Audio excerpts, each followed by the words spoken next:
if you have any questions for our panelists, please go ahead and type it into the Q&A box. We'll hopefully try to get as many of your questions answered as we can. I'll jump in there if it's a question that's a more general, all-purpose, like college question. All right, so I guess, so panelists, do you all have access to the Q&A box? Just want to make sure that way, if it's directed like specifically, I noticed Claire, you already have one for you, apparently. I'll probably take the first one. So the student asks if they have the USA Math Olympiad honorable mention, the Physics Olympiad, I guess, bronze or silver, or the USA Computing Olympiad gold, and they're the top STEM student at their school. Should I try? Okay, for EA MIT. Okay, not exactly Harvard, but okay. I do know this is interesting factoid here is that Harvard does have a fairly flexible and generous cross-registration policy with MIT and vice versa. And one of the things is when I was doing my grad work at Harvard, I did, meet and talk to many Harvard undergraduates who definitely took advantage of that, especially if there are certain courses that, would be better suited for that. So, but to answer your question though, it all depends on a lot of other factors. I would assume that, you're talking about like if you had a really solid GPA and this, by the way, I just saw this on Harvard's website too, right? So Harvard just brought back the SAT requirement again. MIT had it. And I think half the Ivies now require the SAT again. So of course, if it's something you can do pretty well in, you should obviously have a pretty good SAT score. But since I don't know that information, it's a little hard for me to find out whether or not you could apply to MIT for EA. In theory, you could. You could also apply ED to a school and also apply to MIT for EA because it's a non-restrictive early action. Okay, so with that, I guess Claire, maybe if you can tackle that next question since it's directed to you. Yeah, happy to jump in for the second question. And so in terms of, what kind of inspired me to, study economics alongside government in college. And so at my high school, actually, we didn't really have the opportunity. We didn't really have economics classes until senior year. And even with that, you had to choose either between a psychology class, a government class, or an econ class. And so it wasn't something that was that readily available. And so in college, I definitely knew that this was something that, my high school didn't offer as much. So an area that I wanted to learn more about. And in high school, I actually managed a small business alongside a beekeeper that lived in my town. And, we, handled all the way from extracting the honey to then being able to, sell the honey and beeswax products to our town and our community beyond. And so I always really had an interest in like business and understanding, why are some businesses better than others? How do I make my business more profitable? And so I wanted to pursue those curiosities in college, definitely through just getting a broader understanding of, what's happening in the markets or what is economics, so I really wanted to just delve a little bit deeper into that, which is why I decided to take some of the econ classes that are offered here at Harvard. Ec 10A is one of the introductory econ classes, and I believe the class has, upwards of 500, 600 students. And so it's definitely one of those very large intro courses. But beyond that, after that first semester of college, I've been, fortunate to be able to explore other economics classes offered here, which has really just strengthened my interest as well. And Ella and Matthew, if you guys have anything that you want to add regarding your experiences with, economics or just classes at Harvard, feel free to jump in too.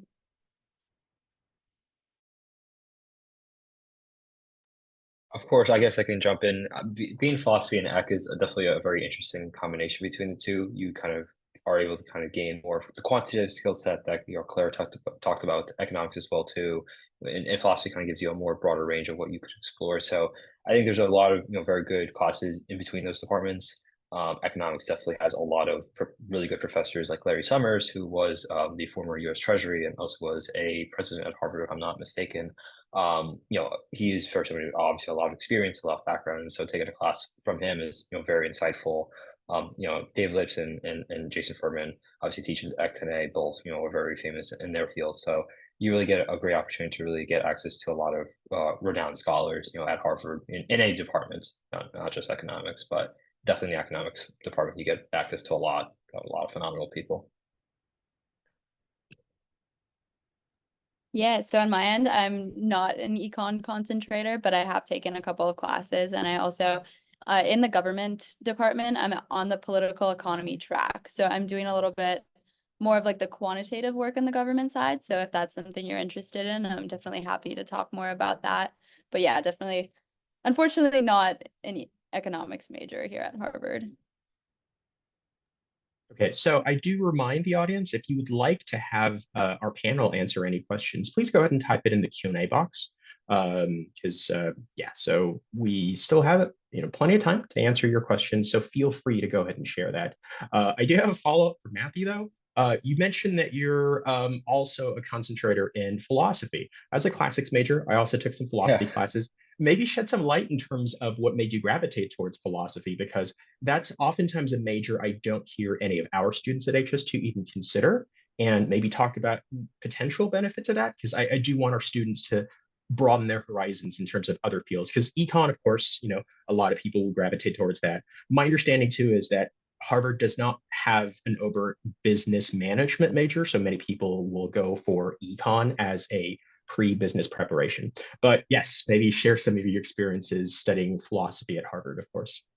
Of course, yeah. So I came into Harvard as very much a government kid. I really love the ethics of government policy within the U.S., and so I still wanted to keep that ethics vibe and that kind of more logical kind of thinking and just something around that realm. And so I took a class in the spring that was focused both on philosophy and economics that talked about the ethics of different financial systems and economic structures. So the difference between capitalism and communism, socialism, and such like that. And so I really took that class and I really enjoyed the opportunity to kind of think in this more larger mindset at times. I think what philosophy gave me was really this freedom to an extent, where economics is very much, at least the way we do it at Harvard, is very set in terms of the classes you have to take.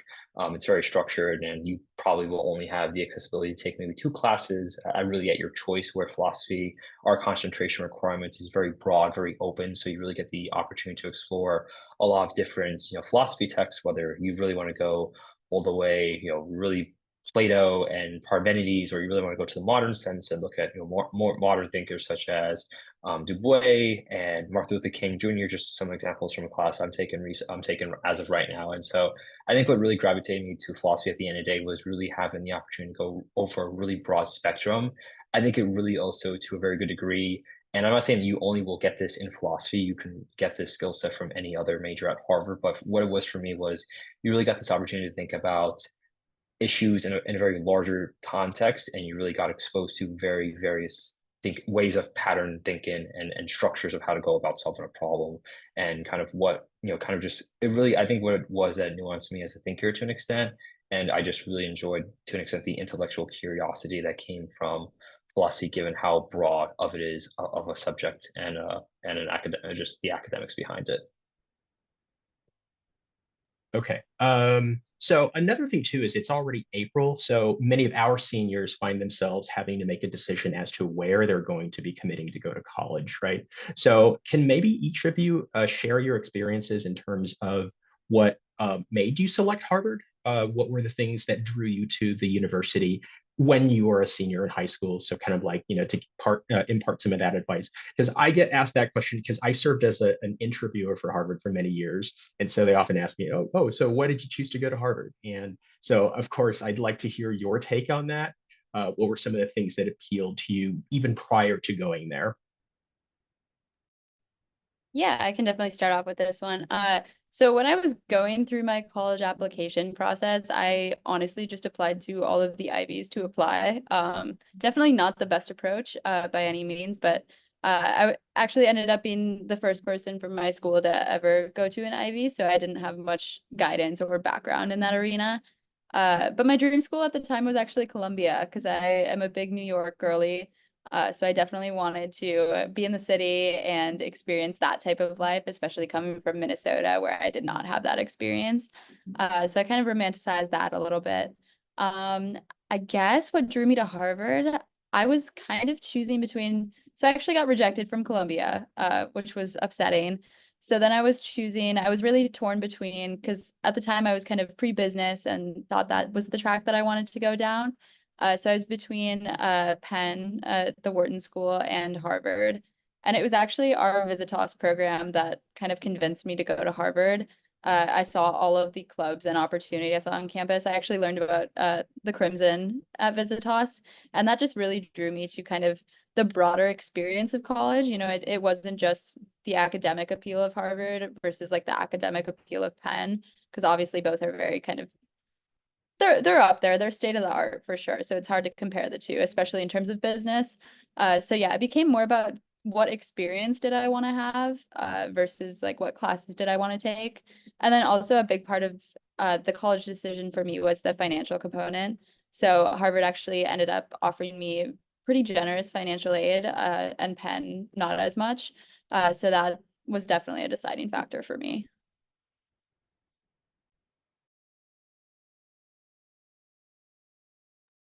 Claire or Matthew, do you want to share your experiences with that? I guess I could quickly go. So I was very lucky enough to get into Harvard early admission. So I was very, set on Harvard, from very early on out. But I actually ended up getting into Cornell, which was a school that I wanted to go for hotel management and their business program. And so I was very interested at that. But as Ella mentioned, just toss was really kind of the turning point for me. I think when I came here, I met such, various people of incredible backgrounds. I thought, overall, I wanted to kind of, when I came here in person, obviously it was a lot I was expecting. So I think being here in person was really kind of what it did for me. The people I met here, a lot of people I've met from Visitas are actually my blocking group right now and are still friends of mine. So I think what it really was for me was really getting experience to meet, the incredible people at Harvard in person.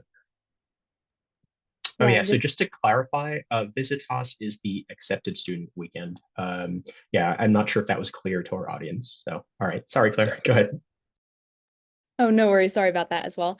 But just to echo what Ella and Matthew were saying, I think that Visitas, the Submitted Students Weekend, was definitely, a big factor in my decision as well. In high school, I was really interested in journalism. And so for a while, I thought that, that's what I wanted to pursue in college alongside, business and all of that as well. And so I was really looking at Northwestern for a while, specifically their Medill journalism program, just because of, how robust and extensive that is. But when I came to Visitas, actually the first person that I met is one of my best friends now. And so I think that just speaks to, the great people and just like how the people really, really make the place. And so that was definitely a really big decision factor. And then similar to what Ella was saying, the activities fair that I attended during the Submitted Students Weekend was really exciting to me as well. Just to, open my eyes into, I was introduced, or actually I knew about the Harvard Crimson in high school as well, just because I was, pretty into journalism and I attended one of the programs that the Harvard Crimson hosted. And so I definitely was interested in that. And then that was sort of my hook in as well. But then just learning about all of the other opportunities available here at Harvard as well, through all these different academic clubs, all these social clubs, as well as, through the robust research opportunities as well, was really exciting to me. And all of those different factors ultimately blended into contribute to my decision. All right, thanks. There is a question. I'm not sure if one of you would like to tackle that one. I think it's about the summer internship. So perhaps maybe take a look and try to see who could answer that one for us. Yeah, for sure. So in terms of the upcoming summer, I'll actually be serving as the business manager here for the Harvard Crimson. So I'll be running the business component of the newspaper, which is part of what I do now, but just a little bit on a larger scale. So yeah, I am choosing to stay on campus this summer. I know last summer I did kind of the opposite. I'm part of another organization called the Harvard Model Congress, and we have this program where basically we travel and put on kind of leadership camps. Pretty much weekly, honestly, in a new country every week. So I did kind of like a study abroad that was traveling all over the world. I think I made it to just under 20 countries last summer, which was a bit exhausting, as you can imagine. Sorry about the lights again. I was on a plane probably every 4 to 5 days, which was a little bit exhausting. But yeah, that was my past summer experience and then my current one. Yeah. That sounds intense but wonderful. All right. Let's see. I guess while we wait for the audience to ask more questions, do you have maybe words of wisdom or advice to some of our students, especially, let's say, rising juniors who are going to be entering their college application process? Because, of course, you've all been very successful getting to Harvard, and of course, I'm pretty sure many of the students in the audience would like to find out, like, hey, what are some of your tips to be as successful, hopefully, as you are, hopefully to get into Harvard, or hopefully to get into many other prestigious universities. Yeah, I can start with this one. Something that, I definitely recommend while you're still in high school is, of course, like as a junior, you have to start working on college applications and, really crafting your story. But I guess starting off with some of the younger members of the audience, definitely like recommend really exploring all of your interests in high school. Like, don't feel like you have to limit it towards, a certain industry or certain path or another. Like, especially those freshman, sophomore years, explore literally whatever interests you and explore as many things as you can. But definitely once you enter that junior year stage, entering your senior year, my biggest tip is to, take a look at what you've done, what you're interested in, and see, how do you tell a story with that? So like how are, your different activities really related to one another, and how do they contribute to who you are? But, don't just talk about, your accolades, because if you're the president of your class, of course, that's really exciting, and that's a very incredible achievement that you should be proud of. But, why does being president, what does that say about you? Does it speak to your leadership qualities? Does it speak to, the fact that you care about people? Like look beyond the role and, really, really try to do a little soul searching to see like, why did you want to become the president, or why did you want to pursue, a certain activity, to really dig into that. And that might help, with the brainstorming and college essay writing process as well.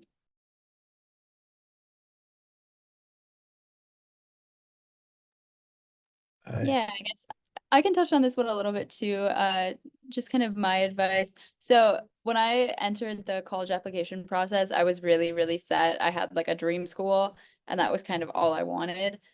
So I guess my like primary piece of advice, and I know this isn't super helpful because obviously you want to get into the school that you really have dreamt of your entire life, but really be open to learning about other schools, and uh, have have schools that you would be happy with going to, regardless of whether or not it's your dream school. So like for me, it was Columbia. I applied early, I got deferred, and eventually rejected. But when it was Ivy Day, and the only school that I cared about, like that I really cared about looking at, was Columbia. And then it was like, oh, I was so disappointed in this. But look, like I got into Harvard, and like I didn't let myself be excited about that.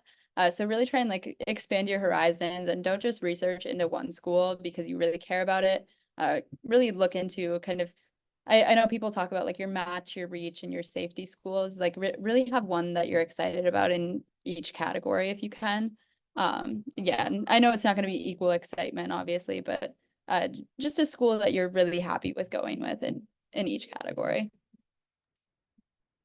Just to echo what Ella's saying, I think that, and start early on, what schools you want to apply to, well, the Common App essay, or I'm forgetting what the other name of the other application portal is off the top of my head right now, but those essays build up. Sometimes there are essays that are attached to other schools. So Harvard has a few supplemental essays, at least when I applied, that I had to fill out. So make sure you start early if you do have a pretty robust college list. But as Ella mentioned, kind of discipline that, kind of get that down to a good number you feel comfortable with, and then just start early on the essays, to ensure that you have enough time to review, edit, to really make a competitive application.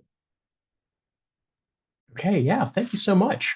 Seems like our audience is pretty shy today. So once again, feel free to go ahead and type in your questions. So I do want to maybe ask you your opinion, because we do have some students who might be interested in the internship at the Crimson for the summer. And at HS2, we're trying to encourage other people because they may or may not be interested in journalism per se. Can you maybe speak to the possible benefits that a student can gain from participating in the internship, even if they're not necessarily thinking of journalism as their major? Yeah, absolutely. I think, like, I know I personally am not like super interested in journalism, but I know here at the Crimson, like, we have boards that kind of encompass kind of all fields of work. So, like, for example, if you were to come to the internship program over the summer, like, we'd have a couple business related people here. Like, I know I'll be here helping out.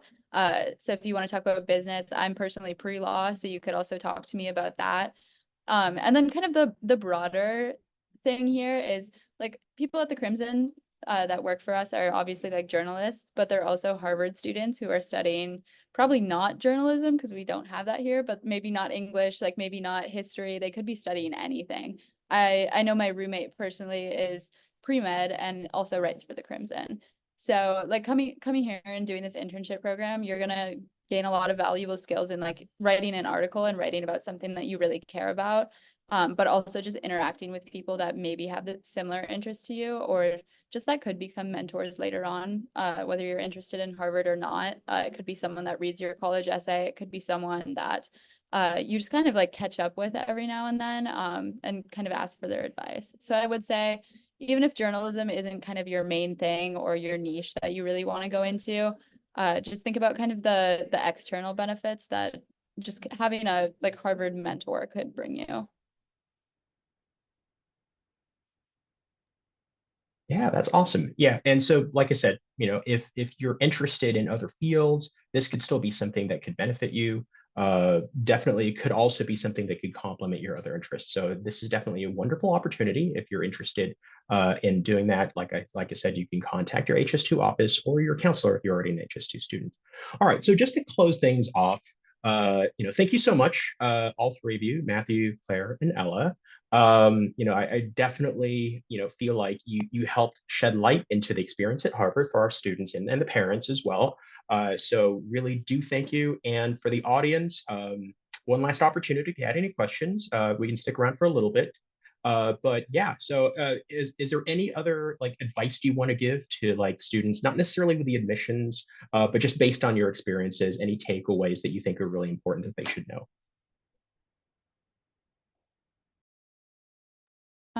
I guess I would say even after you graduate high school, like try and stay in contact with your high school teachers because it's a good thing to have where like whenever you go back home, you have someone you can share your college experience with.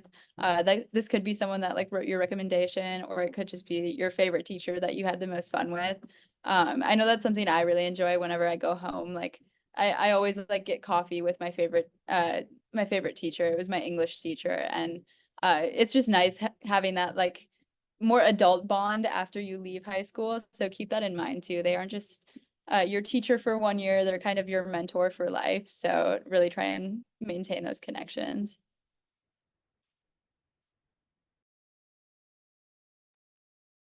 All right. Yeah, so that's awesome.